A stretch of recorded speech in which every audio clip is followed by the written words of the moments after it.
Harold's embassy to Normandy, which seems like a funny way of putting it, really. What is an embassy? An embassy is when you send somebody from one country as a representative of that country to another. Basically, Harold went to Normandy, which is a weird thing to do when probably your main rival for the throne lives there.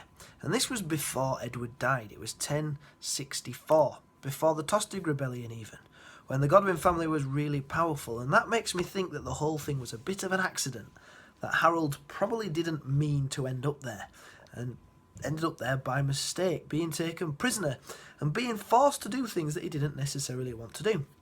First, he was taken prisoner by a fellow called Guy, Count Guy, of an area just near Normandy. But Count Guy's overlord, the person who was in charge of him, was William. So William ordered Guy to hand over Harold. When Harold went over there to Normandy, he was escorted over there by Guy's troops. He was kept prisoner, but a very privileged prisoner, a very important. He wasn't stuck in prison. He was just kept there.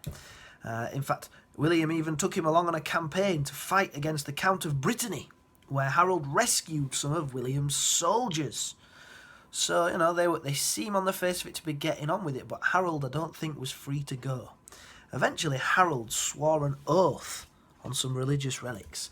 Now, we don't actually know what the words of the oath were, but we can guess, because of the context of the time and what was going on, that William probably made him swear to support William's claim to the throne.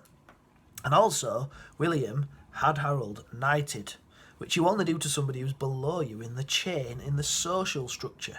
So it's quite significant that William had Harold knighted, Sir William, because that suggests William doing that symbolically to show that Harold is below him in the social standing, and therefore he's the one with the biggest claim to the throne of England. So this whole embassy, after he swore the oath, after he'd been knighted, Harold was allowed to go back home again, which again points to the idea that I've got, that Harold didn't want to be there. He was kept there until he'd done certain things, and then William was like, right, I'll let him go now, because I've got him.